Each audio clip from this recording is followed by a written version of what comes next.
Sejam bem-vindos ao Bosch Talks, o podcast que leva você a uma jornada para o futuro das coisas. Estamos aqui numa nova temporada, cenário novo, de cara nova, e convido você a participar e a vir com a gente, a embarcar com a gente nessa jornada. Nesse episódio, vamos falar sobre um tema super importante e interessante que promete ser a próxima revolução da internet, a Web3. Web3 ou Web 3.0 é a próxima evolução da internet, caracterizada por uma maior descentralização, transparência e controle do usuário sobre seus dados e interações online. Diferentes das versões anteriores da Web, Web3 é construída sobre tecnologias de blockchain e contratos inteligentes, permitindo uma internet segura, privada e democrática. E a Bosch, a América Latina, como uma empresa de tecnologia, tem um grande potencial de se tornar um centro de competências global em digitalização e fazer parte da vanguarda no desenvolvimento de soluções como a Web3. Então, para ajudar a explicar para a gente esse novo mundo, temos a presença de 4 convidados que sabem tudo sobre o assunto de Web3. Temos aqui o Jonatas Santos, que é da Bosch, ele é Web3 Innovation Lead. Jonatas, seja muito bem-vindo. Muito obrigado, Aline, é um privilégio estar aqui no Bosch Talks. Obrigada. Temos também da Bosch o Lucas Capovilla, que ele é técnico em soluções digitais e ele é formado, inclusive, pelo DTA, que é a Academia de Talentos Digitais aqui da Bosch. Seja bem-vindo, Lucas. Muito obrigado e obrigado também pela oportunidade. E ao meu lado temos também uma mulher na tecnologia. Temos a Valéria Silva, que é mestre em ciência da computação e desenvolvedora Web3 aqui na Bosch. Seja bem-vinda, Valéria. Obrigada, Aline. Obrigada pelo convite. E remotamente, lá do Rio de Janeiro, temos a presença do Francisco Carvalho. O Francisco, que é CEO da Blockchain Rio, que é o principal ecossistema de Web3 no Brasil. Seja bem-vindo, Francisco. Muito obrigada pela sua participação. Uma honra enorme estar aqui com vocês. Fico muito feliz de ver uma empresa incrível, né, icônica como a Bosch, com esse olhar sempre muito inovadora, né, mas com esse olhar se antecipando a todas as tendências e olhando com essa determinação toda para a blockchain Web3. Prazer enorme estar aqui com vocês. Vou começar pelo Jonatas. De maneira assim bem didática, conta pra gente o que foi a Web 1.0. Legal, Aline. Esse episódio é para a gente falar sobre o futuro da internet. Mas se tem um futuro, teve um passado. E tudo começou com a Web 1.0, que era aquela internet que as pessoas que estão assistindo e escutando a gente vão se lembrar que era uma internet estática. Então você só entrava lá na internet para acessar, consumir informações. Você não produzia, não colocava nada nessa internet. As pessoas vão lembrar que a gente tinha que entrar na internet sábado depois do meio-dia, né? Tinha aquele barulhinho de fundo na internet tocando. Essa era a Web 1.0. Era como uma biblioteca onde você só pudesse ler, consumir esses materiais, mas não podia produzir e colocar nada novo lá. Legal. Valéria, trazendo então você aqui para a conversa, né? Depois veio a Web 2.0. Então, o que muda em relação à Web 1.0 e quais são as principais características? A diferença com relação à Web 1.0 é que essa nova onda da Web 2.0 ela trouxe a interação, né? A possibilidade das pessoas, dos usuários interagirem com os sistemas, né? Então, antes, na Web 1.0, nem todos vão lembrar, porque, por exemplo, o Lucas é muito novinho, ele não deve ter passado por isso. Acho que não. Mas na Web 1.0, a gente apenas consumia informação, lia informação, e na Web 2.0 começou a haver novas características. Por exemplo, as pessoas conseguiam fazer inputs em blogs, né, fazer comentários, as pessoas começaram a poder interagir em redes sociais. Então, essa interação define basicamente a Web 2.0. Legal. Francisco, então te trazendo aqui para a conversa, conta para a gente o que é, afinal, a Web 3.0, a Web 3. A Web 3, ela é, na verdade, uma evolução natural, né? No que você, de fato, a grande diferença, né, da Web 2, que é essa web que a gente vive hoje, né, é, de fato, o fato de você ter os seus ativos, a portabilidade é sobre ownership, né? De fato, sobre você ter a posse dos seus ativos e principalmente dos seus dados, né? Eu acho que essa é a grande mudança, né? Em relação à internet como a gente conhece hoje, né? A Web3, ela usa, assim como nos tornamos cada vez mais digitais, né? E essa infraestrutura que é blockchain vai acabar permeando a tendência que permeia tudo que é digital, justamente por trazer essa a estabilidade, a auditabilidade, a possibilidade de você ter a posse dos seus ativos e dos seus dados, né? Então, é uma evolução natural da internet, como a gente conhece, mas usando essa infraestrutura também, que é essa infraestrutura em blockchain, né? Que abre um mundo, um sem fim, muitas possibilidades diferentes. Legal. Então, uma das principais características da Web3 é a descentralização. Lucas, para você agora, explica para a gente por que ela é mais descentralizada e quais são os benefícios e os desafios dessa descentralização da Web3. Boa pergunta. Então, a gente está tão acostumado com o modelo centralizado, então um lado da moeda vai acabar tendo mais peso do que o outro. A gente pode até levar como exemplos hoje em dia os bancos, por exemplo, que acaba pesando um pouco mais para eles sobre isso, e na questão da descentralização isso já não ocorre mais. Porque, como a própria palavra diz, descentralizada não existe um centro. Então, no modelo de blockchain, de computadores conectados e pessoas conectadas, não vai ter um ponto central, uma entidade organizacional que não vai precisar pesar tanto assim do lado da moeda. Então, todas as pessoas que fazem parte da rede da blockchain, elas têm o mesmo privilégio que todas as outras. E falando um pouco sobre desafios, eu acredito que na parte um pouco mais técnica talvez seja escalar isso, tipo, tem blockchains locais, tem blockchains que rodam apenas por aqui.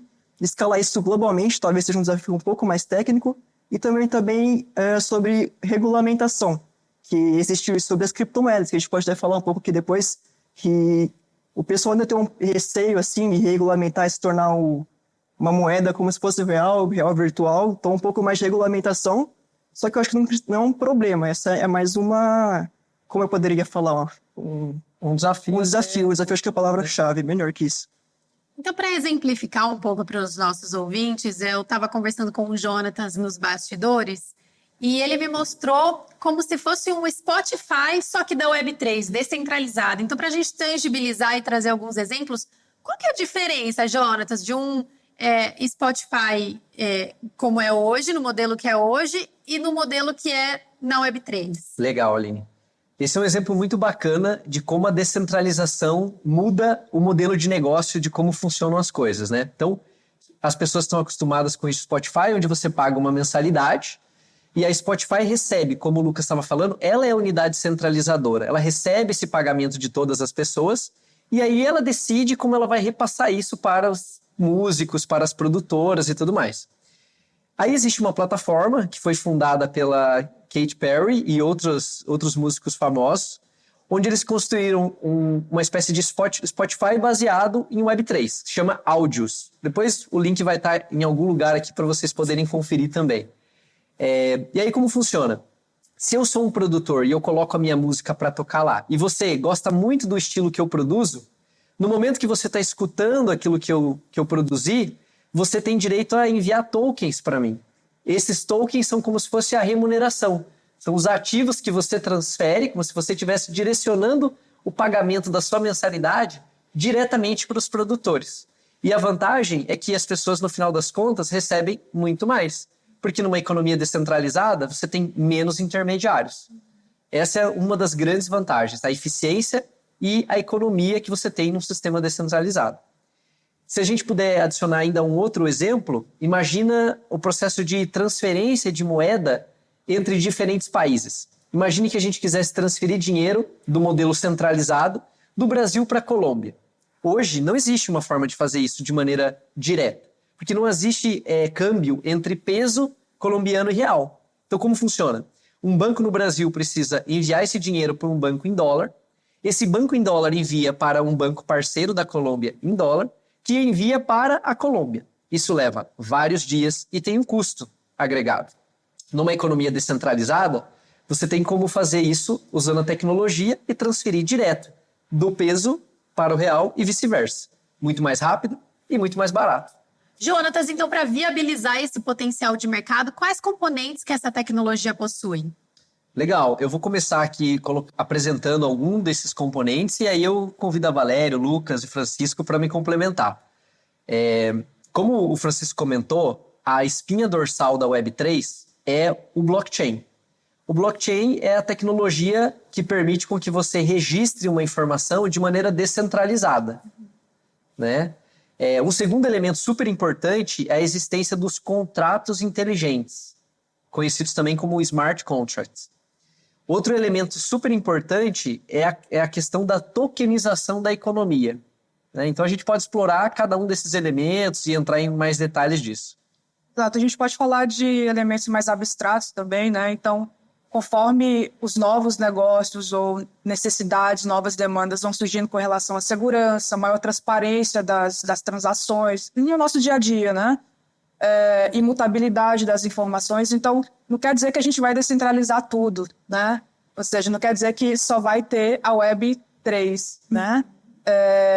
A gente está falando de novas necessidades que precisam de dados que não podem ser mudados, né, ou fraudados de maneira nenhuma, ou seja, imutabilidade.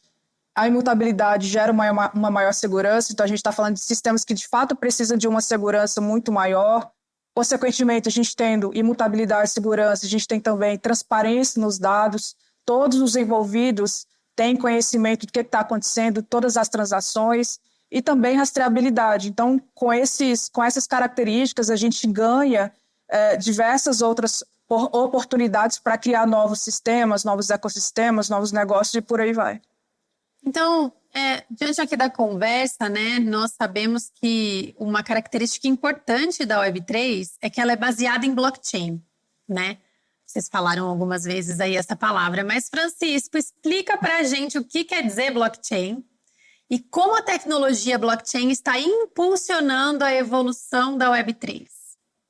Eu costumo propor um desafio prático, né? Eu acho que, parafraseando os indianos, né? Os indianos chamam o mestre de acharya, que é aquele que ensina pelo exemplo, né? Eu acho que é você entender, para entender os impactos da Web3, eu acho muito interessante você baixar um navegador, uma extensão de navegador Web3, que é o Brave, o Opera Crypto, para você entender, né? Ao longo de 3 dias, quando eu baixei o Brave, ele bloqueou 730 anúncios e revendas não autorizadas dos meus dados. Então, o impacto disso é muito grande, né? Não só como usuário, né? Mas também para quem anuncia, né? Porque, de fato, é uma evolução natural, né? A própria LGPD, a Lei Geral de Proteção de Dados, já caminha buscando por esse caminho, né? Buscando mais privacidade, preservar o uso dos nossos dados de determinada maneira, mas o Brave, um outro navegador Web3, exemplifica isso de uma outra maneira, né?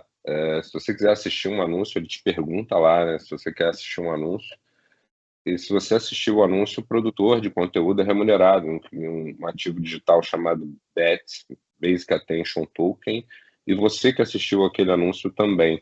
E você deixa de ser o Francisco, né? Deixa de ser a pessoa para se tornar um hash. Então, assim, seus dados estão preservados ali.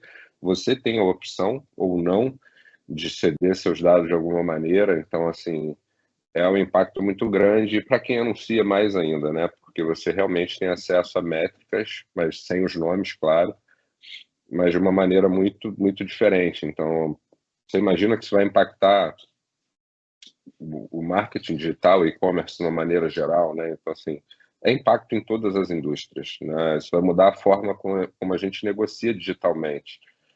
É um impacto muito grande. E o Blockchain Rio é esse grande encontro, né? Que reúne dentro de um mesmo evento palcos do governo, né? Como o CVM, com CRIA, a FENASBAC, que é o braço de inovação do Banco Central, Toconex, Lift também tem uma trilha, um palco inteiro um dia lá. Você tem um evento de energia, que é co-criado pela Universidade PUC do Rio. Você tem um evento do agro e blockchain tokenização, que é co-realizado pela USP junto com a FIA.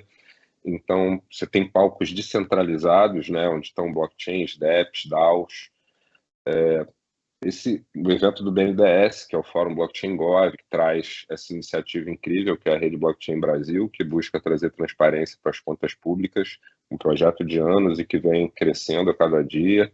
Então, é o grande encontro de decisores. Esse evento reúne todos os decisores das principais indústrias e cadeias produtivas para trazendo casos de uso real e gerando conexão de alto valor, para gerar cada vez mais negócio e colocar o Brasil nessa posição que ele cada vez se destaca mais como um líder nessa área de desenvolvimento de tokenização, blockchain, finanças e ativos digitais. Interessante. E uma das primeiras aplicações da Web3 foram as moedas digitais, as criptomoedas.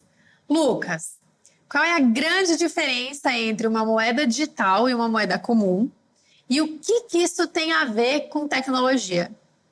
Tinha uma pergunta também. Então, quando a gente já pensa em blockchain, já vem na cabeça sobre Bitcoin, criptomoedas, algo que vem natural, assim, quando a gente pensa. E uma moeda digital, uma criptomoeda, é como se fosse uma representação digital mesmo de uma moeda, como se fosse o real. O que tem de diferença mesmo é que uma criptomoeda, ela tem todo um projeto por trás. Então, levando em conta, por exemplo, o Bitcoin. O Bitcoin tem um fator histórico por ter sido a primeira moeda, a primeira grande moeda. Então, se for levar em mercado, o pessoal vai buscar saber o que ela faz, como que ela funciona. E a característica que envolve tudo isso é que elas têm em comum a tecnologia da blockchain. Então, todas as criptomoedas, resgatando aqueles pontos que a Valéria falou, de imutabilidade, de transparência, de eficiência na hora de transferir, tudo isso está também incluso na parte das criptomoedas. Pegando um gancho, Aline, da explicação do Francisco e da explicação do Lucas, a gente pode pensar em situações simples da nossa vida, né? do nosso cotidiano. Então, quando a gente fala na necessidade de usar blockchain, por exemplo, para ganhar mais segurança, imutabilidade, uso de ativos digitais, né? Representações de ativos físicos, né? Do nosso mundo real, a gente pode pensar, por exemplo, em situações como esse desastre no Rio Grande do Sul, né, onde a gente teve várias iniciativas de doação, né? Em algum momento a gente pensa quem é que a entidade centralizadora que está cuidando dessas doações. Eu, pelo menos, penso como que isso está sendo gerido. Uma palavra importante também quando a gente fala sobre descentralização é a governança, né? Como é que está sendo a governança desses ativos, né? Então, blockchain também ajuda nessas situações e diversas outras. Então, falando, por exemplo, em sistemas de doação, não haveria uma entidade única ou centralizadora cuidando de todo esse dinheiro que está sendo arrecadado, né? Ou seja, toda essa rede seria responsável por gerir, inclusive a gente pode falar até de DAOs, né, Francisco, nesse sentido, que são organizações autônomas descentralizadas, né? Ou seja, a própria rede, ela tem esse papel de governar, né, mexer na governança, ou seja, tomar as decisões, para quem que o dinheiro vai, para quem que vai a doação, qual que é a instituição de caridade, o que vai ser comprado. Então, tudo muda, um contexto diferente. Exatamente nesse ponto, eu tenho uma pergunta para vocês que é assim, né?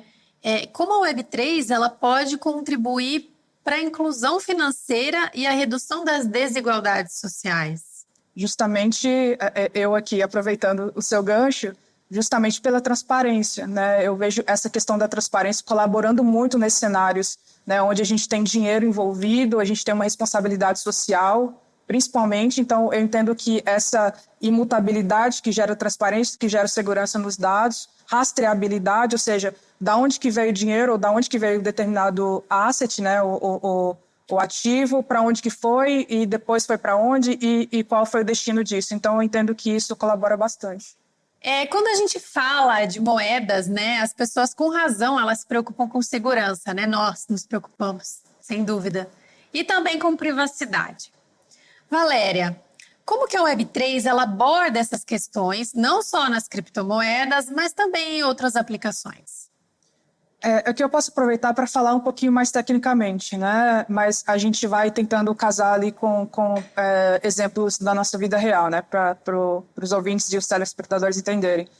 Então, como que essa segurança ela é garantida na blockchain, né? Ou na Web3, né? Os dados eles são todos armazenados, como o Francisco falou, em livros razão, né? Livro razão, se a gente for lembrar, pensem, por exemplo, aquele livro preto que as pessoas usavam nas empresas antigamente, hoje em dia talvez, né, onde elas colocavam todas as transações de entrada e de saída da empresa que aconteciam, né? Era um livro preto, gigante, assim, grosso, que todas as transações eram documentadas na mão, né? Então, pense nesse livro Razão como tendo uma cópia em todos os participantes da rede, ou seja, todos que participam dessa rede, né, blockchain, tem uma cópia, digamos assim, tá? Estou abstraindo.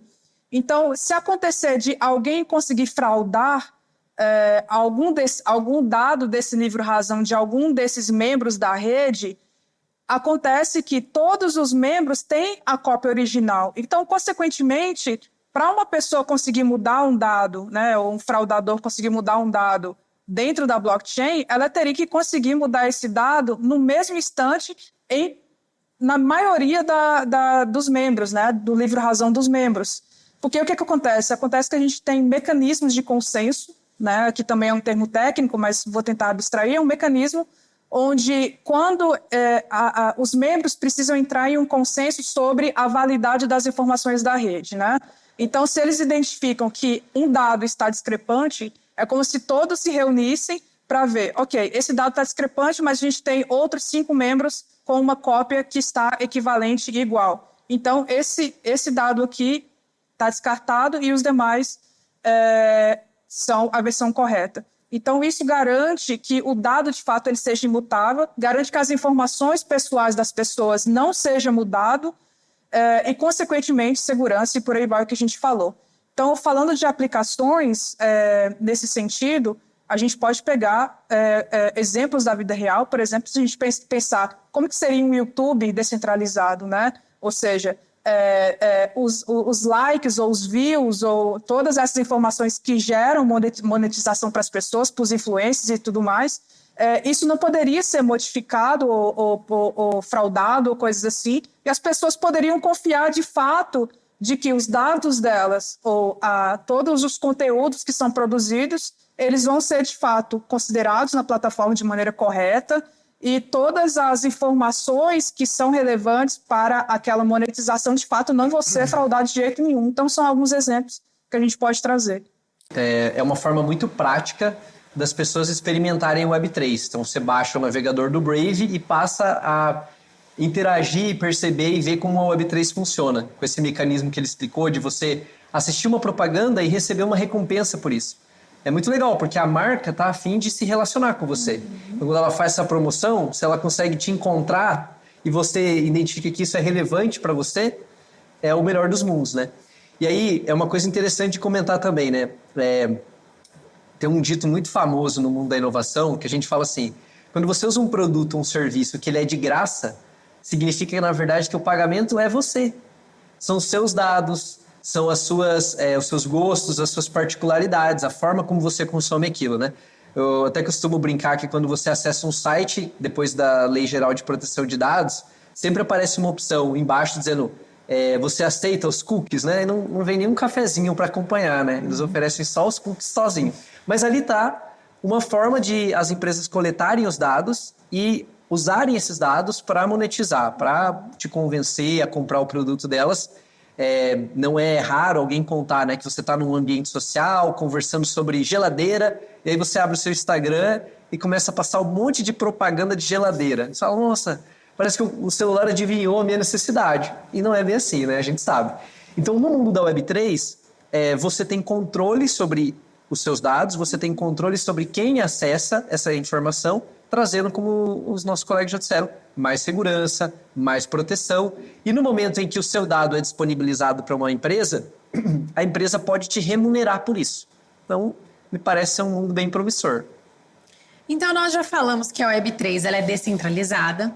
Nós falamos que ela é baseada em blockchain. E quais vocês acham que são os benefícios e os desafios da descentralização na Web3? Os benefícios nós já falamos bastante aqui, né? Temos a segurança. O que mais que vocês podem elencar para a gente?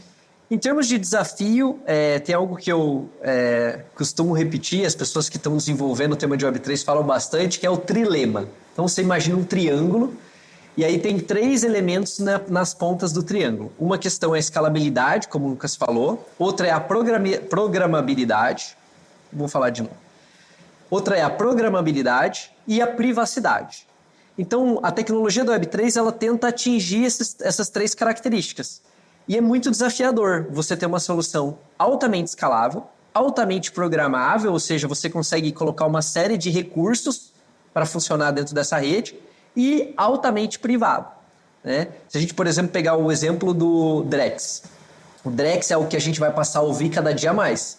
Ela é uma plataforma que está sendo desenvolvida pelo Banco Central e ela vai dar acesso a todos nós ao real digital. Mas além disso, além do real digital, ela vai permitir com que a gente faça uma série de transações baseadas no blockchain. E aí, o principal desafio do Drex nesse momento é com relação a essa questão da privacidade. Por quê? Se eu garanto a privacidade de todo mundo na rede, como que o Banco Central, como entidade reguladora, consegue controlar para evitar que haja qualquer desvio, qualquer ilegalidade? Né? Então, quando eles conseguem achar algo que conversa com a privacidade, aí vem o desafio da escalabilidade. Como fazer isso? É muito fácil você fazer isso com poucas transações. Sim. Mas imagina, nós temos um país onde a gente tem um benefício enorme. Nós, brasileiros, latino-americanos, nós aceitamos a tecnologia com uma velocidade muito maior do que outras culturas. Um exemplo, o Pix. Milhões e milhões de usuários nos primeiros meses, né? Então eu tenho certeza que quando o real digital surgir, nós vamos aderir e isso vai trazer uma série de funcionalidades. Mas até isso acontecer, tem alguns desafios a serem vencidos. Eu vou deixar os desafios para o Jonatas e eu vou falar das vantagens. Mais vantagens ainda, né? Porque eu sou fascinado com essa parte. Quando a gente fala de descentralização, é simples, né? A gente está tirando uma entidade centralizadora da jogada, digamos assim, né? Então, é como se a gente saísse de uma situação que a gente fala trustless, né? Ou seja, a gente não precisa confiar naquela entidade centralizadora para que ela faça o trabalho corretamente, por exemplo, os bancos, né? A gente precisa confiar no banco, de que ele vai tirar um dinheiro da minha conta e transferir para outra pessoa de maneira correta, né? Falando em descentralização, a gente não precisa confiar porque os sistemas descentralizados, eles vão ser baseados em smart contracts ou contratos inteligentes, como foi citado. O que são contratos inteligentes? São sistemas, são programas que estão rodando na rede, blockchain, e esses programas, eles automatizam as tarefas a serem executadas, eles são auditados e tudo mais. Então, é como se a gente deixasse de confiar em entidades que são corrompíveis e passasse a confiar, por exemplo, em computadores, em sistemas, em código que, de fato, foram programados para fazer uma determinada tarefa. Então, isso gera confiança, a gente consegue passar a construir um ecossistema envolvendo players, né? Ou seja, imagina, por exemplo, a Bosch em um sistema junto com outras empresas, outros players, trabalhando juntos em um novo modelo de negócio, em algum business diferente, e essas partes conseguem confiar uma nas outras e, consequentemente, colaborar, porque essa rede, essa comunidade, ela é baseada em segurança e imutabilidade. E talvez um outro desafio também seja tornar tudo isso o mais amigável possível, porque é uma coisa muito, até que para quem vê de primeira vez, assim, é algo meio complexo, então tornar algo mais amigável possível. E também um dos principais pilares da Web3 é a questão da experiência do usuário, que tem a melhor experiência possível com a confiabilidade, todos esses pontos que já citaram anteriormente. Exatamente. Vai chegar um momento onde as pessoas estarão usando a Web3 e nem vão perceber. Vai estar no nosso dia a dia. Assim como as pessoas que não tinham nem conta em banco passaram a usar o Pix com a maior naturalidade. Sim. E usufruir dos benefícios que ele pode trazer. Com certeza. E vamos abordar uma característica importante da Web3, né? Que é a tokenização. Lucas, explica pra gente, afinal, o que é a tokenização? A tokenização nada mais é do que o processo de tornar algo real, algo físico, em um artigo digital, uma tokenização digital mesmo, a partir da blockchain. Então, a gente pode pegar, por exemplo, existem tokenizações de games, por exemplo. Então, tem um personagem de um jogo que tem um item, que esse item está agindo na blockchain. O pessoal usa muito, por exemplo, para artes. Então, tem uns quadros, pinturas, artigos digitais que eles fazem uma espécie de desenho. Esses são os NFTs. Um desenho que tem um valor de mercado, que tem a característica única da blockchain também. e isso torna e traz para a gente muita liquidez, até para transferir, para comercializar isso também. Mas, resumidamente, tokenização é o processo de pegar algo físico e tornar aquilo digital por meio da blockchain. E agora trazendo aqui para o ambiente empresarial, né? A gente sabe que existem vários cases aí já de uso da Web3, mas quais são alguns dos casos mais promissores da Web3 na indústria, nos diferentes segmentos das indústrias? Vocês podem dar exemplos dos segmentos, dos exemplos e também, inclusive, exemplos, se a Bosch já tem alguns exemplos nessa área? Talvez eu possa começar a falar, assim, são imensas as possibilidades, a gente pode citar algumas aqui, inclusive envolvendo outra tecnologia que eu gosto bastante de falar, que é IoT, né, Internet das Coisas. Então, quando a gente consegue ter uma estrutura confiável, transparente, né, de dados, e a gente traz junto hardwares, né, sensores que coletam dados, diversas informações, por exemplo, se a gente pensar do ponto de vista de logística, eu vou fugir um pouco do script aqui, pessoal, pedir para o pessoal que está ouvindo tentar ver no YouTube, porque eu gosto muito de falar com as mãos, gesticulando. Mas vamos lá. Se a gente falar do ponto de vista de logística, a gente tem a necessidade, de novo, depende do contexto. Então, se a gente tem um contexto, a gente tem a necessidade de gravar tudo o que acontece durante um processo logístico, ou seja, onde que o caminhão passou, ele passou por tal cidade, ele estacionou em tal local, ele fez a entrega em tal local, depois foi para outro local. Ou seja, se a gente tiver a necessidade de garantir, capturar todo o processo logístico e garantir a imutabilidade dessas informações, a gente pode usar de blockchain para essa imutabilidade, garantir que os dados coletados por sensores, por exemplo, eles vão ser imutáveis, não vão ser fraudados e, consequentemente, na ponta, a gente vai conseguir olhar para esses dados e tomar decisões claras, com transparência, com confiança no dado. Então, esse é um exemplo, né? Logística, por exemplo. Acho que o Francisco, dado o conhecimento que ele tem do ecossistema do Blockchain Rio, pode também trazer alguns exemplos interessantes, né? Os impactos na área financeira são enormes, né? Hoje no Brasil, o Brasil tem todo esse histórico de inovação financeira do Pix, do Open Finance e agora do Drex, né? E o Drex, na verdade, muito mais do que uma moeda digital de Banco Central, uma CBDC, ela é uma plataforma de liquidação de ativos tokenizados. E o projeto é tão inovador que ele coloca o Brasil. O Banco Central recebeu o prêmio de Banco Central mais inovador do mundo esse ano. É uma proposta realmente muito inovadora, né? Porque ele já nasce, a infraestrutura que eles usam, ela pode se comunicar com o DeFi, com o universo de finanças centralizadas no futuro. A própria escolha da Hyperledger Besu, que é compatível com o Ethereum, que é uma blockchain descentralizada, já é em si inovadora, né? Então é um projeto muito inovador. A gente já tem no Brasil hoje certificados de recebíveis agrícolas tokenizados, certificados de recebíveis imobiliários, né? E está caminhando para tokenizar outros produtos financeiros. Então, o Brasil é realmente um celeiro de inovação assim, na área financeira, né, historicamente, mas a gente tem muitos cases para todas as indústrias, né? A gente usa muito blockchain no agro, quando a gente vê a Marfrig na TV falando que rastreia a carne do campo até a mesa, ela está usando tecnologia blockchain, que já é usada pelas maiores empresas de logística e supply do mundo, né? Já usam essa tecnologia justamente para trazer essa eficiência, redução de custo, né? Você tem cases no agro incríveis, né?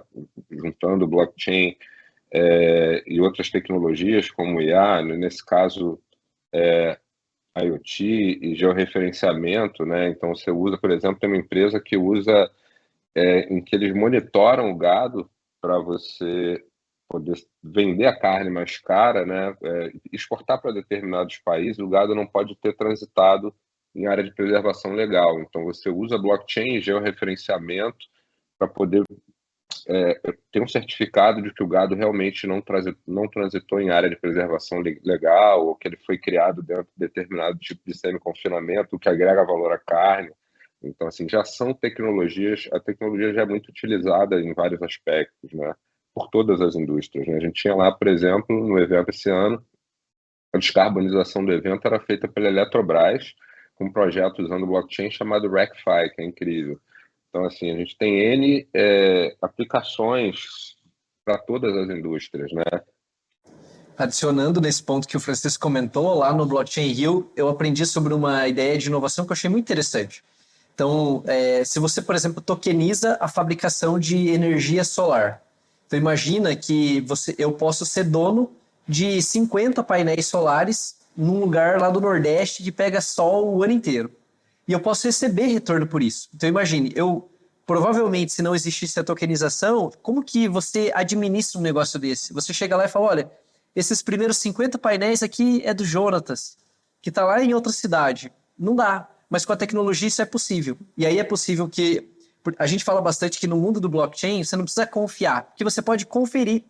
Você pode ir lá no sistema, tirar um extrato, né, como se fosse um sistema bancário, você tira um extrato e fala, olha, esses painéis solares produziram X megawatts de energia e esse é o dinheiro que eu estou recebendo.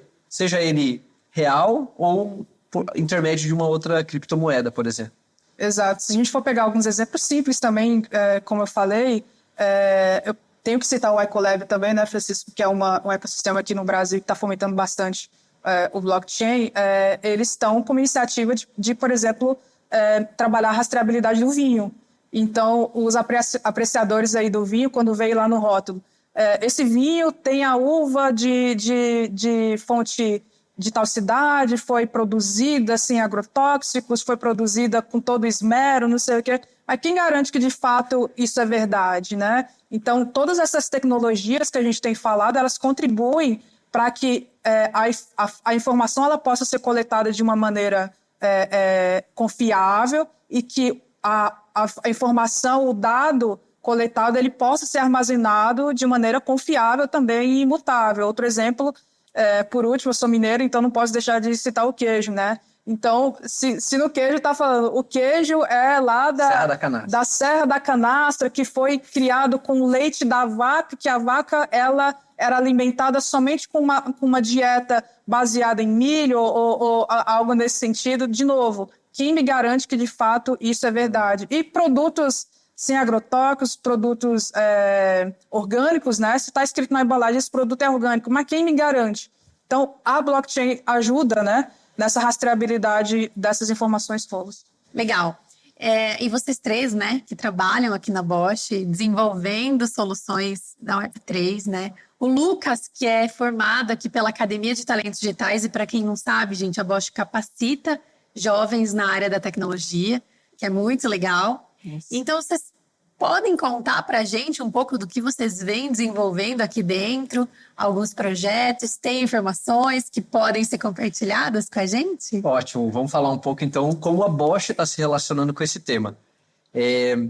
Num primeiro momento é importante deixar claro que vários projetos que a gente está desenvolvendo são projetos de inovação que estão no início, então a gente não pode compartilhar agora, mas a gente pode explicar um pouco sobre a importância disso para a Bosch e como a Bosch está se posicionando.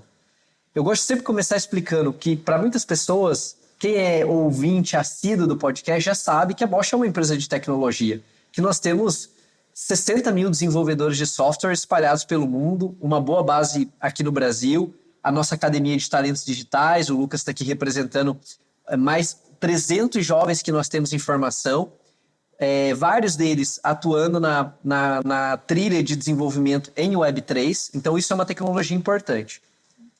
E aí, a Bosch, como sendo uma empresa que quer ser líder na área de tecnologia, de software, ela sabe que a Web 3.0 é um tema super importante. E nesse sentido, a gente tem desenvolvido em parceria com a Alemanha projetos inicialmente focados no mercado da mobilidade. Então, você pode imaginar, os carros eles estão ficando cada vez mais permeados de software. Então, cada vez mais você tem mais software embarcado no veículo. Pode ver, o seu carro provavelmente tem muito mais eletrônica, muito mais coisa digital do que algo de 5, 10, 15 anos atrás. E aí vai chegar um determinado momento onde os veículos vão estar transacionando informações, dados, e eles vão estar realizando operações por conta própria. Então, a gente pode dar um exemplo. Imagina um veículo elétrico que vai até a estação de recarga. E ele faz o pagamento automático por essa estação de recarga. Isso envolve a descentralização. Isso envolve a comunicação entre o automóvel e aquele posto de recarga, entre o automóvel e uma unidade de manutenção do veículo, o estacionamento e todas as entidades onde o automóvel está. Exatamente. Então, todas as transações que existem entre esse automóvel e o ecossistema, os pagamentos, a transferência de informação, tudo isso a Web3 pode ajudar, por todos esses fatores que a gente já mencionou anteriormente.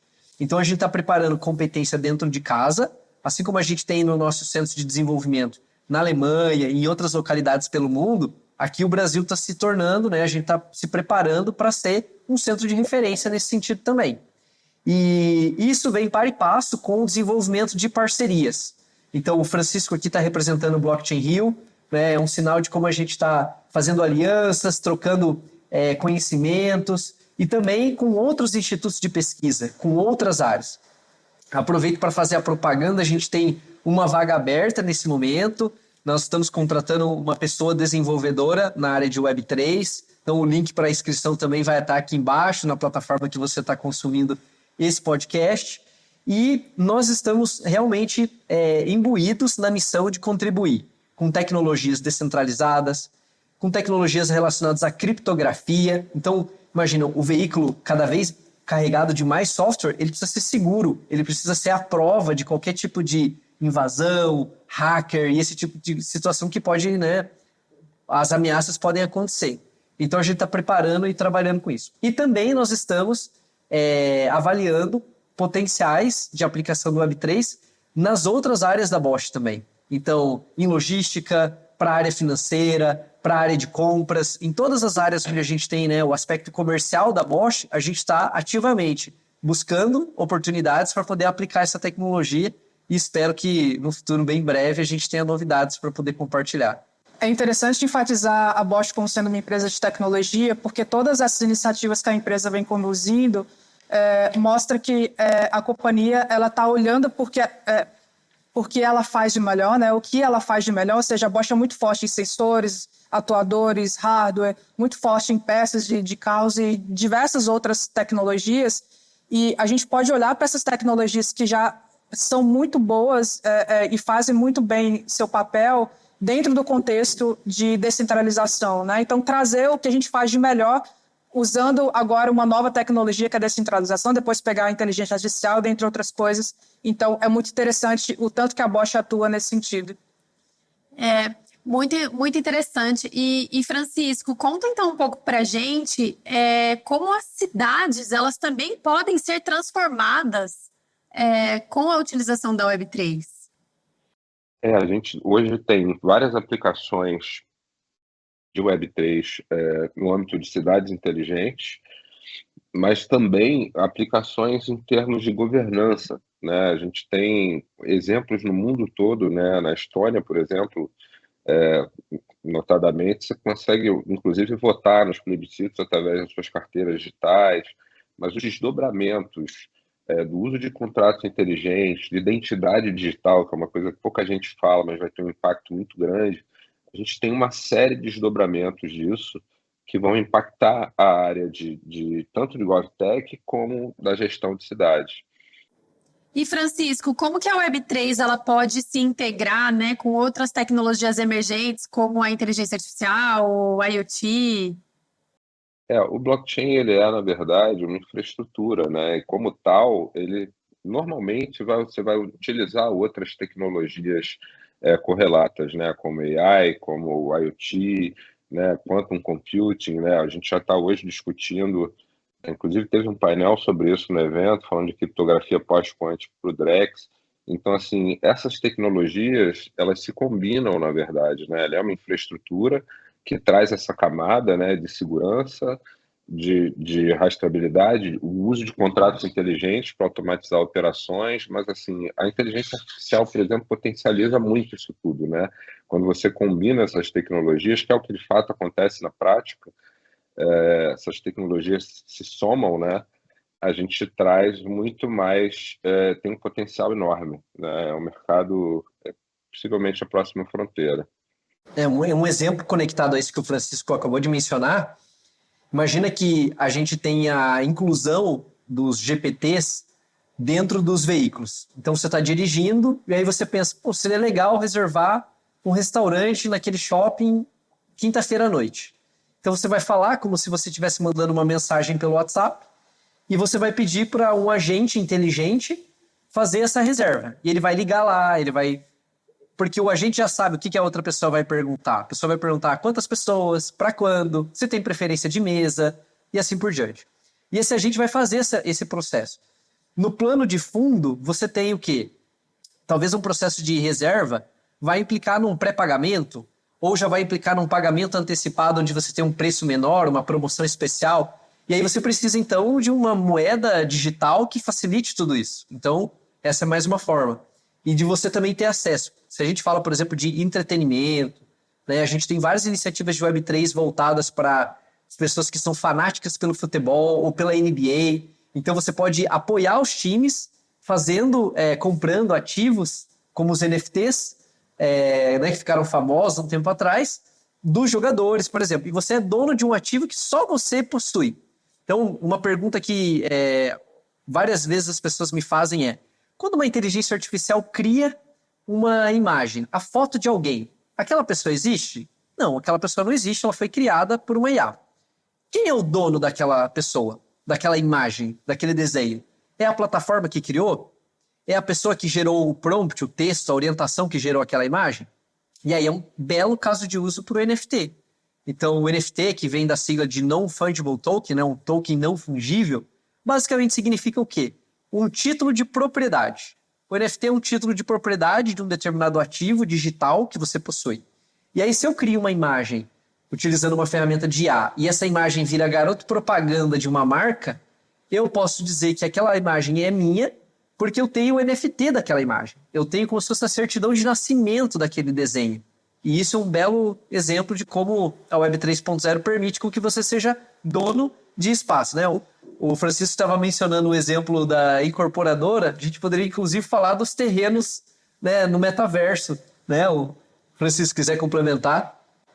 O metaverso, ele é uma evolução natural dessa digitalização toda, e eu acredito que hoje a gente está ainda com uma barreira tecnológica, né, que está sendo sanada. Essa evolução acontece diariamente, inclusive com esse lançamento agora do Apple Pro, do Apple Vision Pro e do Meta Quest 3, a gente já vê que essas tecnologias estão evoluindo muito rápido, né? Então a gente vai ter uma integração que, na minha visão, passa ali pela realidade aumentada e mista, né, até chegar numa imersão completa, mas assim, já é usado, né? A gente tem, por exemplo, o metaverso da NVIDIA, o Omniverse, mais voltado para a parte industrial. Então a gente tem N aplicações que já são muito utilizadas, né? Então, para mim, diferente de outras pessoas que acreditam naquele ciclo do hype, né, eu acho que a gente está caminhando com as tecnologias que têm que ser desenvolvidas para que a gente tenha uma imersão cada vez maior,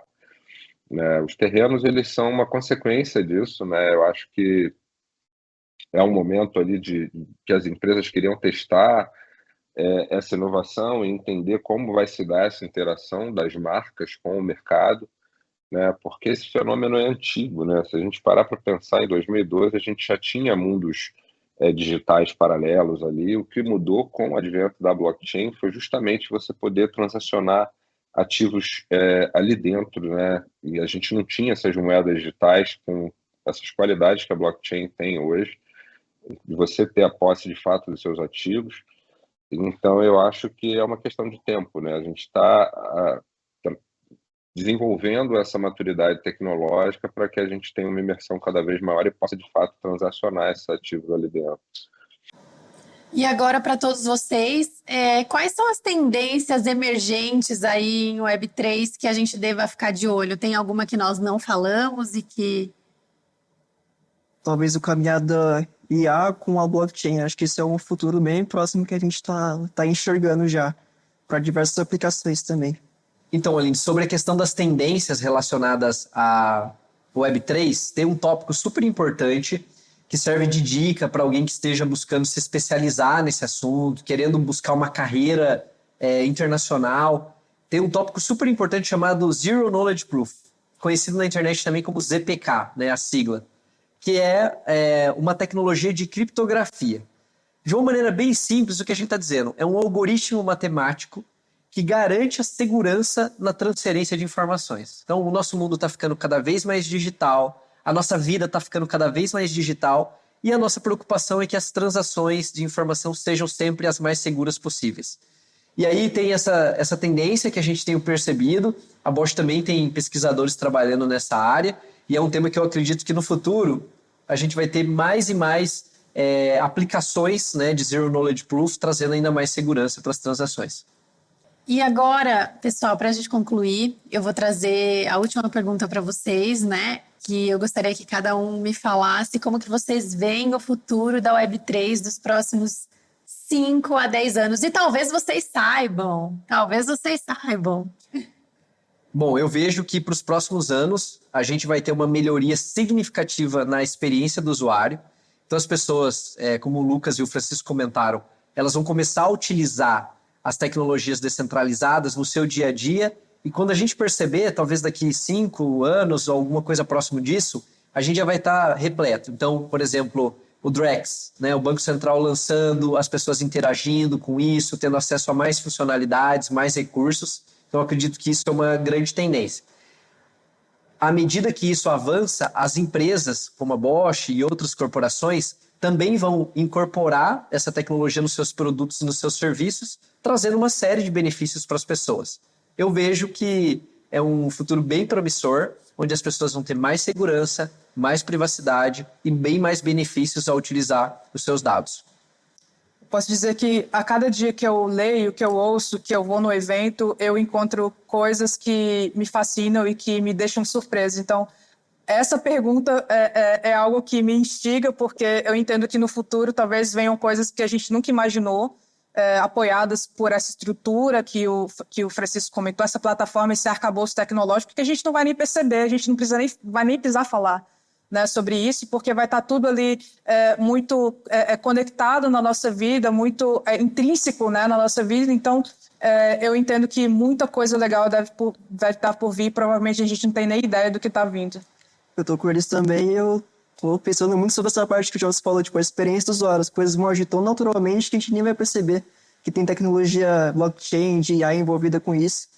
E de parte técnica também, 6 em 6 meses, frameworks, novas maneiras de codificar os contratos, como o Francisco falou, vão estar surgindo. Então, parte técnica também espera que cada vez sejam mais acessível de aprender também sobre o conteúdo, porque é algo que, para começar a ver sobre, assim, é um pouquinho chatinho de começar a pegar sobre a essência, sobre a infraestrutura. Então, para que o pessoal também consiga ter mais essa facilidade de começar a aprender mais sobre, que é o futuro, que é isso que estamos caminhando. É engraçado falar sobre isso, né? Porque eu vi eventos com o nome de TCP/IP em 1999, né? E assim como... E ninguém hoje fala, é o protocolo da internet, mas ninguém fala mais em TCP/IP. E eu acho que o nosso santo graal é que daqui a pouco ninguém vai falar mais em blockchain, ninguém vai falar mais em Web3, assim como a gente só fala em internet, a gente não fala Web2, né? Então eu acho que, naturalmente, como infraestrutura, a gente vai usar sem saber que está usando. Hoje as nossas identidades, carteiras de identidades brasileiras usam blockchain, né? As aduanas brasileiras usam blockchain no projeto do SERPRO, e a gente vai usar uma infraestrutura, então a gente vai estar usando sem saber que está usando. Assim como o Drex, né? Eu acho que o varejo, de fato, as pessoas vão estar usando sem saber que estão usando. Então, acho que esse é o objetivo, é uma infraestrutura, né? Não necessariamente a gente vai perceber em que momento que vai se dar essa aplicação, mas a gente vai perceber os impactos disso, quando a gente, de fato, comprar uma passagem aérea e tiver, de fato, a posse, que a gente possa transferir, revender. E isso tudo vai acontecer de forma orgânica, né? A gente vai estar usando sem perceber. E agora vamos para o quadro A Bosch Responde. Esse quadro nós convidamos a audiência a participar. Então nós publicamos nas nossas redes sociais, abrimos uma caixinha de pergunta para as pessoas mandarem suas dúvidas, seus comentários, suas informações relacionadas ao Web3. Então aqui eu tenho uma pergunta da Débora Trevisan, que ela fala assim: quais são os principais desafios regulatórios que a tecnologia Web3 ela enfrenta atualmente e como eles podem impactar o seu desenvolvimento no futuro? Legal. Bom, olhando para o cenário brasileiro, a gente tem um cenário positivo, eu acredito, porque toda nova tecnologia, quando escalada, implica na necessidade de um ambiente regulatório para a proteção de todos nós. E, felizmente, a gente está tendo um bom alinhamento entre o Banco Central e o Legislativo. Então, por exemplo, o senador Portinho, que é o relator responsável pelo Drex no Senado, ele divulgou, inclusive, a semana passada no Blockchain Rio, falando sobre como as audiências públicas estão avançando, justamente para ouvir a sociedade, ouvir os principais entes envolvidos e garantir que a gente tenha um ambiente regulatório pró-inovação, pró-tecnologia e que a gente possa implementar. No cenário europeu, as notícias também são positivas. Então, nesse ano a gente teve a aprovação da lei relacionada à identidade digital. Isso significa que todos os países que compõem a União Europeia, eles vão precisar agora, nos próximos meses, desenvolver a sua carteira digital, onde as pessoas vão ter a sua identidade. Aquele exemplo que o Francisco deu, por exemplo, de você ser dono das suas informações, isso já é uma realidade na União Europeia. Então, a gente vê que em vários países isso está acontecendo, a regulação está avançando, na Suíça, no Japão. Então, eu vejo com bons olhos que o ambiente regulatório está realmente sendo estruturado para permitir com que essa tecnologia seja usada da melhor maneira possível. Vou comentar também que a regulação, é bom a gente olhar para a regulação com os olhos positivos também, não somente negativos, né? Então, pegando esse trecho de regulações pró-inovação, a gente entende que no momento que a regulação trouxer ali iniciativas onde os investidores, né, consigam olhar para aquilo e ter mais confiança ao investir em sistemas ou realidades descentralizadas, eu acho fascinante e isso ajuda bastante. Então, se a gente começar a ter regulações que são pró-inovação, pró-investimento, trazer mais investimento e tudo mais, ok. Mas, claro, que a gente tem pontos ali do ponto de vista de regulação que a gente precisa também chamar um pouco a atenção, né? Por exemplo, a gente tem que pensar, talvez, em como os tokens vão ser classificados, questões mais jurídicas focadas ali em como cada aspecto da blockchain ou cada aspecto da descentralização vai ser cuidado, né? Por exemplo, quando a gente fala de descentralização, se acontecer algum problema, alguma questão específica, quem é o proprietário ou quem é que precisa resolver esse problema, já que a gente não vai ter uma entidade centralizadora, né? Então, claro, são questões que a gente vai precisar discutir, vai ter uma longa discussão aí pela frente, mas vamos olhar para a regulação de uma maneira positiva, pensando que essa tecnologia tem muito potencial e, consequentemente, muito investimento pode estar por vindo. Legal. O Alessandro Godoy, ele perguntou quais são os ganhos, né, da Web3 para os negócios. A gente já respondeu aqui, já citamos algum exemplo. E o Daniel Caldonazzo, ele pergunta se existe algum estudo que analisa a aplicação da Web3 para os próximos anos. Sim, existe. Uma dica que a gente pode dar é o site da Fundação Hyperledger. Lá, eles construíram uma base de dados onde eles têm uma concentração de casos de uso de diferentes empresas. A última vez que eu li, tinham mais de 100 casos, onde você pode consultar, Daniel, pode se inspirar, pode ver como isso foi aplicado. Lá também você encontra informações sobre treinamento, sobre plataformas que você pode utilizar para partir do desenvolvimento de algo que já foi estabelecido, né, com código aberto. Então, lá é uma boa fonte. Agora eu vou chamar o quadro Bosch Break, que é aquele momento em que a gente toma um cafezinho no corredor com os colegas para trocar algumas dicas e informações. Então, eu vou pedir que vocês compartilhem com a gente para quem quer saber mais sobre o assunto de Web3, seja um podcast, seja uma série na internet. Quais dicas vocês podem dar para os nossos ouvintes? Olha, eu vou citar um livro que é o Economy of Tokens, né? A Economia dos Tokens, né? Que é da Chemin Voschinger, né? Inclusive, ela é fundadora do Blockchain Hub em Berlim. E é engraçado falar desse livro porque essa autora, né? Ela é conhecida por colegas nossos lá da Alemanha, né? Da Bosch. Então, é um livro bastante interessante porque as pessoas que estão interessadas, não necessariamente na parte técnica, mas interessados em tentar olhar para esse contexto de tokenização como uma oportunidade de negócio, ou seja, empreendedores, empresários e, dentre outros, gerentes, gestores e tudo mais. Acho que é um livro interessante para tentar abrir a mente sobre novas possibilidades de business. Eu gostaria de recomendar um vídeo no YouTube, no Manual do Mundo, provavelmente a gente deve conhecer esse canal. E é um vídeo chamado Entenda a Blockchain, que traz de uma maneira muito didática como que funciona os blocos mesmos agindo assim. Então, para quem quer iniciar, quer saber um pouquinho inicialmente sobre o assunto, recomendo esse vídeo, então. Eu vou dar 3 dicas. A primeira dica é uma dica de leitura, então quem gosta, né, quem aprecia um bom livro, de um autor chamado Fernando Urich, ele é um economista brasileiro, e o livro chama Bitcoin, a moeda digital. Essa é uma base muito profunda, muito boa para quem quer entender por que a moeda digital é diferente da moeda tradicional. A segunda dica é, se você tem entre 16 a 19 anos e quer ser um desenvolvedor da Bosch, a minha dica para você é siga o Bosch Carreiras no Instagram. Regularmente a gente divulga os nossos processos seletivos, você pode estar aqui num próximo episódio. Com certeza. Né? Inclusive, existe um episódio aqui do Bosch Talks, da 3ª temporada, o 4º episódio, onde a gente tem uma entrevista exclusiva com alunos que foram formados pela nossa Academia de Talentos Digitais. E a terceira dica é, a Bosch fez recentemente uma parceria com uma fundação na Inglaterra chamada Fundação FET. O site é fet.foundation, né? fet.fundação em inglês, na onde você pode encontrar mais recursos, mais informações sobre como a Bosch está trabalhando no desenvolvimento de tecnologias Web3. E se você já é formado, já é um desenvolvedor, uma desenvolvedora e tem interesse em participar do nosso time, acessa também o nosso Bosch Carreiras, veja as vagas disponíveis, porque a gente tem oportunidades muito legais de você vir trabalhar na Bosch. Eu sou empresário, né? Então sou totalmente voltado para a área de negócios, mas assim, tem alguns livros, tem um maravilhoso que recomendo para todo mundo, que é um livro do Fernando Urich, que inclusive está disponível de forma como audiobook gratuito no YouTube, então isso é incrível o livro. É um economista, né, da escola austríaca, mas que explica os fundamentos do Bitcoin. Eu acho que é importante entender o Bitcoin para entender a lógica da blockchain depois. Entender essa lógica de escassez, entender outras coisas que permeiam esse universo, mas eu acho que o mais importante é buscar informação. A gente tem, por exemplo, no YouTube do Blockchain Rio, que é o @Blockchain Rio, mais de 200 horas de vídeos em alta de grandes expoentes globais de todas as indústrias. Então, assim, é buscar essa informação que hoje está muito acessível, né? Seguir as pessoas certas.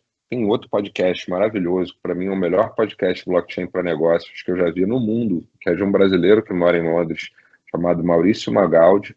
É o Block Drops Podcast, em inglês, mas é fenomenal. Ele entrevista líderes globais sobre o tema, falando sempre com esse olhar voltado para negócios. Então, assim, recomendo muito.